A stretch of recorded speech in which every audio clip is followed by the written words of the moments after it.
I died and became a ghost. Every day, I follow my ex-boyfriend around. When he eats, I eat too. When he sleeps, I roll around right next to him. When he takes a shower, I hold his soap and blow bubbles with it. Then one day, he suddenly said, his face flushed, "Lily, give me back my shorts." Huh? Wait a minute? This guy can actually see me? After I died, the underworld had a glitch. No one came to take me away, so I just wandered the mortal world. With nothing better to do, I followed my boyfriend around every single day. Can you blame me? I still wasn't over him. I'd been crushing on him for 3 years, and we'd only been dating a month when I died. So unfair. When Ethan opened the door, I drifted in right behind him. "Eat, come on, eat," I murmured, blowing softly by his ear to get him to stop drinking non-stop. How had I never noticed before? He was actually an alcoholic, and such a slob too. Bottles and cigarette butts were strewn all over the floor, and he didn't even bother cleaning them up. Sigh. Too bad Ethan couldn't see me. He just kept on drinking. Once he finished, he stumbled off to bed.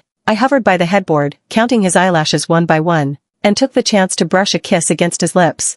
So soft. Our relationship had been so short, I'd never even gotten to kiss him properly. Ethan, go take a shower already," I urged. But Ethan just rolled over, his hand swiped right through my body and landed on the pillow. Sigh. I'm just a ghost. My guy is right here next to me, but I can't even hug him. Though I gotta say, his hands are really nice looking. Sometime in the middle of the night, maybe Ethan felt something, because he suddenly opened his eyes. And our gazes locked. I froze. Could he actually see me? Ethan's eyes seemed to focus, and he stared at my face with intense concentration. But just for a second, then he drifted off to sleep again. I let out a sigh of relief, yet felt a twinge of disappointment. I really thought he could see me. I leaned down to look at him again, unable to resist leaning in for another kiss. He didn't stir, so I reached out and brushed my hand against his cheek. His straight, prominent nose, his thin lips, his eyes closed, his eyelashes were like a tiny fan, thick and curled. His fair skin made his pink lips stand out even more. Wow. He was stunning, truly godlike.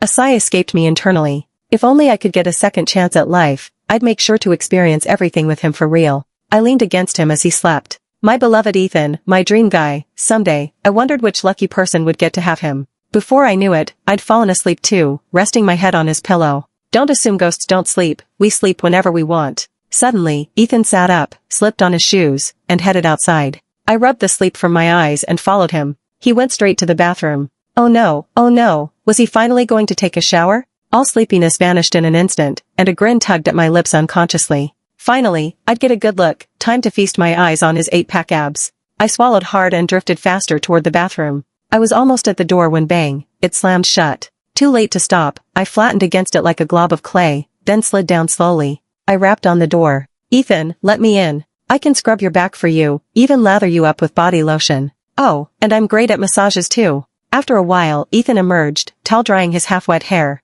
Water droplets trickled down his neck and disappeared into his shirt. I swallowed hard again. He stepped over the mess strewn across the floor, grabbed a bottle of water from the fridge, and chugged it down. I drifted over, nodding approvingly. There we go. Water's way better than alcohol. "Ethan, your place is practically stinking to high heaven. If you keep this up, I'm not coming to hang out with you anymore." Ethan's gaze drifted out the window, looking deep in thought. After a moment, he set down the water bottle, and actually started cleaning up. Oh my gosh, is this what they call telepathy? He knows exactly what I'm thinking. Before long, Ethan's shirt was soaked with sweat, his great figure peeking through faintly. Ah, so handsome. Truly worthy of being my dream guy, even doing chores looks this good on him. By the time he finished tidying everything up, it was already dark outside. I drifted over and called in his ear again. "You still haven't eaten, go eat, hurry up." I wondered if all my nagging was actually working. Sure enough, he went to cook noodles. If it works, I'll keep right on nagging. While Ethan cooked, I lay on the sofa, wrapped in his jacket.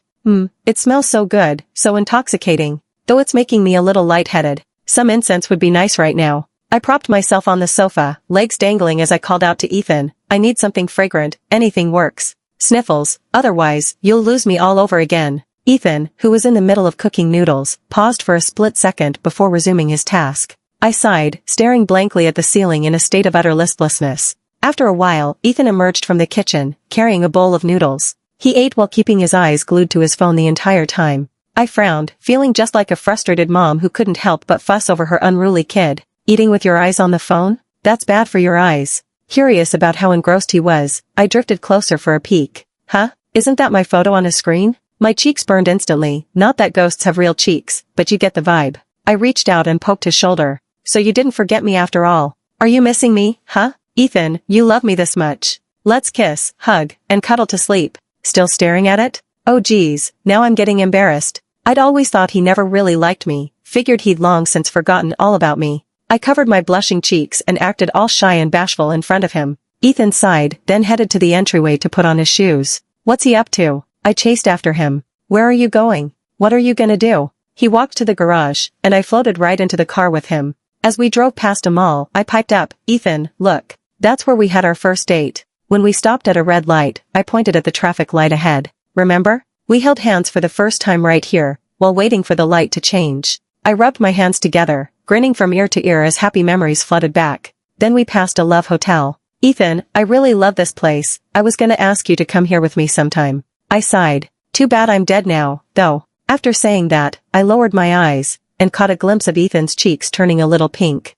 Staring at his blushing face, I cupped my own cheeks, completely dazzled by him. Why are you so good-looking? Even when you blush, it's exactly how I like it. And hey, you can't bring any other girls to this hotel, okay? The car jolted to a sudden stop, cutting me off mid-sentence. Cough, cough. Ethan gripped the steering wheel, his thoughts unreadable, his face was even redder than before. The car came to a steady halt in front of a shop. I looked up, and, whoa, it was actually a funeral home? No way was I going in. What if I ran into some evil spirits out shopping? A ghost scaring a ghost? That'd be enough to frighten a ghost to death. I hovered outside, watching Ethan talk to the shop owner for a bit. Soon after, he walked out carrying a bag. I stared, puzzled. What in the world was he doing at a place like this? 10 minutes later, all my confusion was answered. Ethan drove at top speed the whole way, and my stomach churned like a stormy sea. Just as I felt like I was about to hurl, we finally reached the neighborhood. As soon as we got home, Ethan took out a lighter and lit an incense stick. My heart skipped a beat. Could he have actually heard what I said?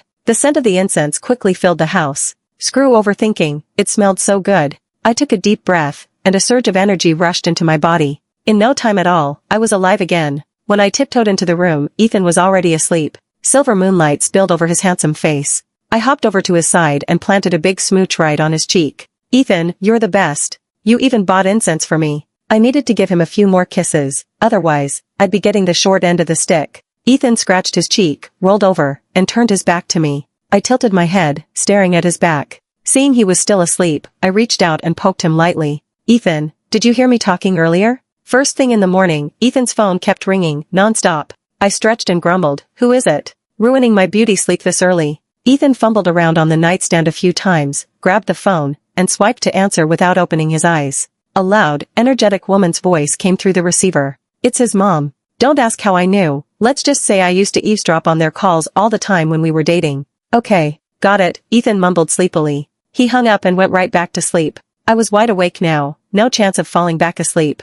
I'd recognized what she'd said. His mom was setting him up on a blind date. And the worst part? Ethan had agreed. He'd said okay? He was gonna go on a blind date? My shoulders slumped, and a heavy sense of defeat washed over me. But I've got a good habit, I'm great at consoling myself. I twisted my fingers together and started psyching myself up. Sigh. It's fine, really. He can't stay single forever. We'd only been together for a month total. Our relationship really wasn't that deep, when it came down to it. After a while, Ethan got himself all dressed up. He stood around 6 feet tall, with that stunning face of his. His crisp white button-down had the cuffs loosely rolled up at the wrists, sharp and sleek, yet with a subtle, indescribable sexiness. From where I stood, I had the perfect view of his nice, defined Adam's apple. I licked my lips, suddenly feeling parched. He'd never dressed like this when we were dating. Was all this fanfare really necessary just for a blind date? I wiped the drool that was almost dripping down my chin and clicked my tongue. This outfit is so ugly. Oh, wait, scratch that, it's downright hideous.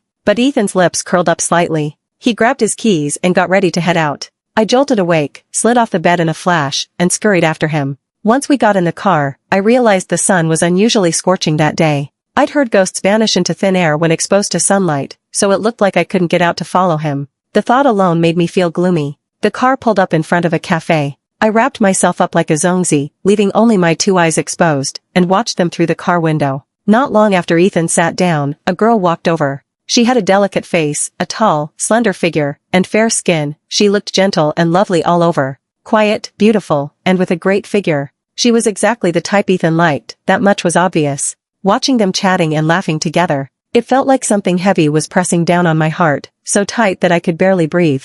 My nail scraped against the car window, letting out a harsh, squeaking sound. In just about 10 minutes, Ethan started walking back toward the car. I leaned in close to him, frowning in confusion. Why were you back so soon? That girl seemed really nice, didn't she? He stayed silent, staring straight ahead with a blank expression. By the time I snapped out of my thoughts, the car had stopped again. Ethan glanced toward me, hesitation flickering in his eyes, then opened the door and got out. I looked up, and a temple glowing with golden light came into view. Damn it. I threw my hands up in frustration, might as well just give up. No way I could get into a place like this. So basically, my whole day was just a car ride sightseeing? After a while, Ethan walked out of the temple. His face was cold and stern, and a heavy, gloomy aura emanated from him. I stayed as quiet as a mouse, too scared to get close. Back home, he still lit another incense stick, and I immediately felt that surge of energy again. I propped myself on the table, looking totally blissed out. If I could, I'd inhale the entire stick in one breath. Halfway through, I suddenly heard the sound of running water from the bathroom. Is Ethan going to take a shower? The grin on my face never faded for a second. I zoomed right over. Ethan, let me scrub your back for you, hee. Ethan, do you need me to hand you your clothes? Hee. Through the shower curtain, I could clearly make out his faint, indistinct silhouette. My dream guy was right there on the other side of the curtain, and I didn't have the nerve to sneak a peek. Just one little look. Even if the ghost messengers came to drag me away right after, I'd have no regrets. I couldn't stop my wild thoughts. If this went on, I might just burst from frustration. Right then, Ethan let out a soft cough. The sound of running water cut off abruptly. His cool, clear voice drifted through unobstructed and into my ears. Lily, can you give me back my shorts? On the other side of the shower curtain, Ethan spoke for the first time. I looked down, and there, in my hands, was his pajamas. Tucked inside were his shorts, and I had no idea when I'd picked them up. My cheeks burned bright red, like they were going to bleed. I should just drop dead on the spot. Oh wait, I'm already a ghost. But that's not the point. How could Ethan hear me talking? My heart skipped a beat.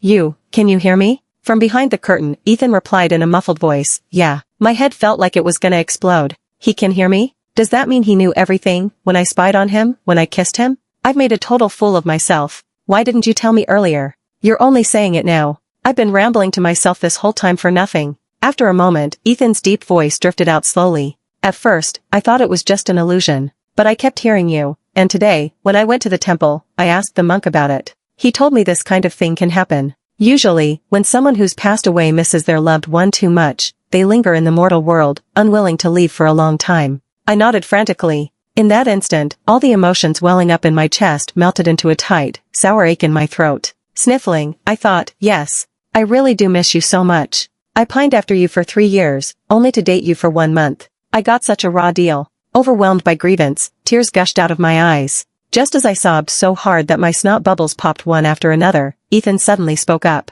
Ahem, first, put my clothes on the rack, then wait for me in the living room. Oh right, I'd almost forgotten Ethan was still stark naked in there. What a feast for the eyes. Those were the only 4 words bouncing around in my head. I swallowed hard, my face flushed bright red the second those imagined scenes popped into my head. Huh? Oh right. I fled in a fluster. I waited in the living room, brimming with anticipation for Ethan to come out. A few minutes felt like an entire century. Click. The moment the bathroom door opened, my heart started racing. Rubbing my hands together excitedly, I darted right in front of him and waved frantically. He let out a soft snort of laughter. Stop waving, I can see you. I could barely contain my joy. Ethan grabbed my hand, trying to calm me down. But that only made me even more thrilled. I pulled him toward the sofa. I'd been longing for Ethan for so long, I had to do something. I took the chance to snuggle up against him. Tell me quick, what's going on here? Ethan raised an eyebrow, a smile tugging at his lips. The first time I saw you, you were hovering by my bedside. I thought I was just drunk and hallucinating. But you were way too noisy, so noisy I couldn't even fall asleep. He thinks I'm noisy? No, wait, that's not the point. So he'd seen me since the very first day. And all this time, he'd been showering and eating on time because he heard me nag him? Suddenly, I was dying to hug him. Ethan, you really do love me. My hands started wandering restlessly. Ghosts are cold, so when my fingers brushed his shoulder, Ethan tensed slightly. He reached out and caught my fidgeting ghostly hands. Lily, I never realized you were like this before. Before? Because I'd been way too reserved back then. That's why, even until I died, I never got to take things to the next level with my dream guy. I buried my face in the crook of his neck and asked, don't you like this side of me? He looked at me earnestly. As long as it's you, I like you no matter what. Then I saw his cheeks flush. He looked so adorable when he blushed. A thought struck me, so I tilted my head and asked, aren't you scared of me? I'm a ghost, you know. He chuckled and tapped my forehead lightly. With a personality like yours, even being a ghost doesn't make you the least bit intimidating. I decided Ethan was complimenting me. I really tried to play it cool, honestly. But the grin that kept creeping up my face gave me away. No use hiding it. Hee hee. I laughed, showing a neat row of teeth. After that day, I was like a little pendant stuck to Ethan, always by his side. When he went to work, I'd curl up on his desk, breathing in the scent of the incense. Because of this, his boss chewed him out several times, telling him he wasn't allowed to worship Buddha in the office. After work, he'd take me home. When he hunkered down with his laptop to work overtime, I'd roll back and forth on the bed, dozens of times a day, before floating over to him, totally content. I'd make him laugh. The second his lips quirked up, he'd toss his laptop aside and lean in to kiss me. It was a quick, fleeting peck, light as a dragonfly skimming water, his lips brushing mine before pulling away. Damn it, why not kiss me a little longer? His face was bright red, and mine was too. Lily, I need to finish this real quick, wait for me. Okay, he said, then turned back to work. He was just trying to make up for leaving me bored, I thought. But I didn't hear a word he said. I smacked my lips, savoring the lingering feeling of that kiss. On weekends, we went to see the most popular movie around. We ate together, window shopped together. Ethan even bought me all sorts of incense in different scents. We checked off every single thing I never got to do when I was alive. That night, I lay on the bed, utterly content. This kind of life is perfect. I'm so grateful the person I love is Ethan. Grateful that he loves me just as much. Just as I was about to steal another kiss, he suddenly opened his eyes and looked at me earnestly. His breath was right there, so close, and my face burst into a fiery flush in an instant. He asked me, Lily, what do I have to do to keep you in the mortal world? For a split second, I thought I heard a catch in his voice. I bit my lower lip, trying my best to sound calm. It's okay if I don't stay. Aren't I right here with you now? I paused, then went on, even if I'm not around someday, you have to take good care of yourself. Live well, and love yourself well. My heart ached for him. I tried to hug Ethan, but before my hands could even touch him, they dissolved into wispy mist, slipping right through his body.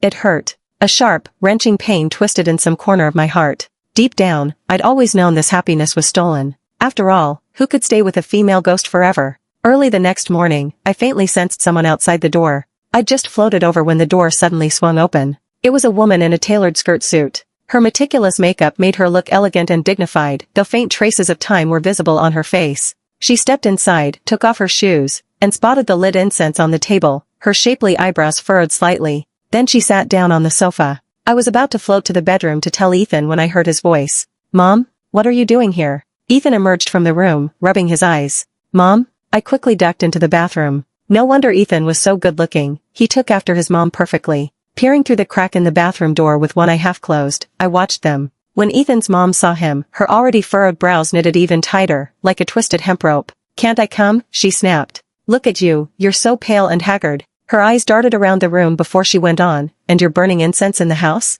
It's oozing with ghostly vibes, Lily. I panicked a little. Could his mom see me too? Ethan shot a glance in my direction, then took his mom by the arm. If you don't have anything else to do, you should head back now. His mom gave him a side eye, glanced around the room but found nothing out of the ordinary. In the end, she stared fixedly at the incense burner for a long time before leaving. Ethan pushed open the bathroom door and chuckled. She can't see you at all, silly. I patted my chest, or where my chest would be. Your mom's so intimidating. I'd better play it safe. He hummed in agreement and lit a fresh stick of incense for me. We thought that would be the end of it, but unexpectedly, his mom came back again that afternoon, this time bringing a monk with her. The monk had a kind, serene face and sharp, piercing eyes. The moment he stepped inside, his gaze landed squarely on me, spot on. I froze, trembling with fear. Ethan's mom leaned in and whispered something in the monk's ear. Then the monk looked over at me once more. I was petrified. Was this guy gonna exorcise me? I unconsciously inched closer to Ethan. Then a cool, sharp voice cut through the air, laced with anger and authority. Mom, what do you mean by this? It was my Ethan. Have you lost your mind? There's something unclean in this house. His mom pointed at him. These things will kill you. Ethan snapped. What unclean thing? I don't see anything. Amida Buddha, the monk chimed in, his voice calm. Benefactor Lou, this old monk has already seen her. Ethan's mom's face darkened even more. I whispered to Ethan, why don't you take Auntie outside for a bit first? I'll talk to the monk. Scared as I was, I didn't want Ethan's relationship with his mom to turn sour because of me. Ethan looked at me, eyes filled with worry. It's okay, he doesn't look like a bad person, I said. The monk nodded slightly and spoke slowly. Could the two of you please step outside for a moment? I'd like to have a word with the young lady. Only then did Ethan lead his mom out of the room. Once they were gone, the monk got straight to the point. Young lady, Do you know that by lingering by his side like this, you're draining his vitality? It's extremely harmful to him. No wonder Ethan had looked so pale lately. It was all because of me. My voice came out small and wronged. Master, it's not that I don't want to leave. But without a guide, I have no idea where to go. If I stray down the wrong path, I might turn into a vengeful ghost, and in the end, I'd only vanish into nothingness. The monk sighed and fell silent for a long while. Finally, he spoke. Meeting me today might be your karmic fortune. Come with me. The monk got ready to take me away, but I hesitated. I couldn't bear to leave Ethan. After wavering for ages, I pulled the monk aside and whispered, Master, I want to say goodbye to him first. Very well. This old monk will wait for you outside, he replied. I never thought farewell would come so soon that I could barely bring myself to say goodbye. Moments after the monk stepped out, Ethan entered the room. Looking at his somber face and the anxiety in his eyes, I reached out to smooth the crease between his brows. Ethan, you must take good care of yourself after I'm gone. Ethan's gaze lingered on my face. After a long silence, he replied in a hoarse, choked voice, okay. After another pause, he choked out again, I won't take any other girl to that hotel. You must listen to the master carefully, practice well, and be reborn into a good family soon. I nodded as he spoke, forcing a smile to stay on my face. But when I heard the soft, final words he whispered, forget me, I couldn't hold it in anymore. I burst into tears. Ethan and I just weren't fated to be after all. I hoped that the girl he'd meet in the future would treat him well, love him more than I ever could. Ethan was crying too. I hung my head and walked toward the door. He chased after me, his voice breaking as he said, Lily, I like you, like how you like me. I really like you. My Ethan likes me too. I took one last look at him, then ran out. The monk sighed. Young lady, this ending is for the best, for both you and your boyfriend. Tears streamed down my face, unstoppable. He's not my boyfriend anymore. The monk paused, then changed the subject gently. You did no evil in your lifetime. I'll do my best to arrange for you to be reborn into a kind family. I thanked him. At the corner, I couldn't help but turn back and wave at Ethan. Goodbye until the next life. Ethan stood at the door, his hands clenched tightly into fists as he struggled to hold back his pain. After the monk brought me to the temple, he gave me a string of prayer beads. He pointed toward the temple courtyard where a Buddha statue was enshrined.